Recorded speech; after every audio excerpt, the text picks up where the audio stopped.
今日は話題となった出題ミスについて学びましょう。Okay. First. 2015センター試験って地獄の年だよな。個人的には2022に負けず劣らず、詳細は前の動画を参照。で何が出題ミスなの？いやどう考えても何度がミスだろう。Next. Wait. 実はガチでミスがあったんですよね。はあ。問題はだいぶ前半です。2の NG をのしも1桁としたとき、はどうなるでしょうか。確か正解はこれだったけど、あれよく見たらこれでもよくないか。That's right. いやこの後の誘導に響かないかこれ。かろうじてそんな影響ないですね。よかった。Next. 問題文のやつ感がすごい。絶対値の処理がめんどくさすぎる。他におかしなところは見当たらないな。なんだ？試験時間が足りないっていうミスか。それは今日て。まあとりあえず図でも書いてみるか。面積を求めるのはここ。ここ。体積が発散するというのが出題ミスですね。グラフ秒がソフトどかで確認しといてくれ。Next. また忘れた？ずいぶん最近だな。問題はこのようになっています。わかったわ。一点で交わらない？ No. 同一級免除にない？ No. 体積が無限になる？ No.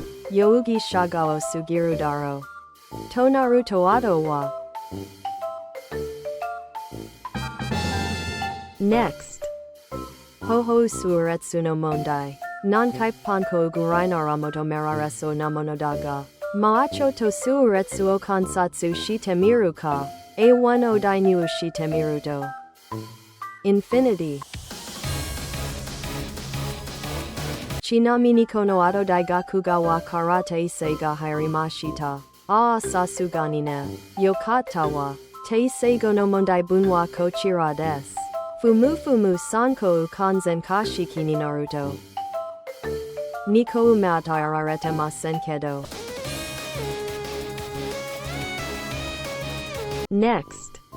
ことして言うと随分タイムリーだな。どんな問題だったのでしょうか。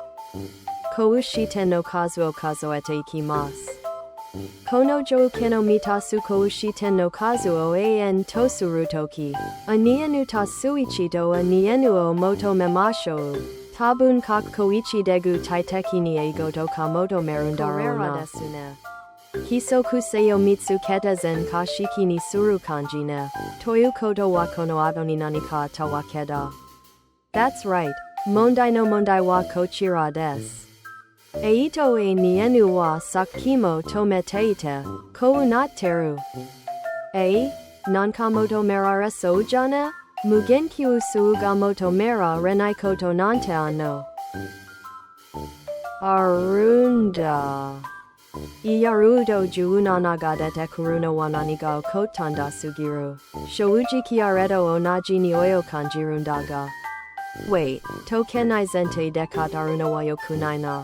まだ何が出題ミスなのか聞いてない。そういえば。解けない問題とは一言も言われてないな。答えが無限に発散するとか。ちなみに何が出題ミスだったんですか？おっしゃる通り、実は解けない問題ではないんですね。大学数学なら。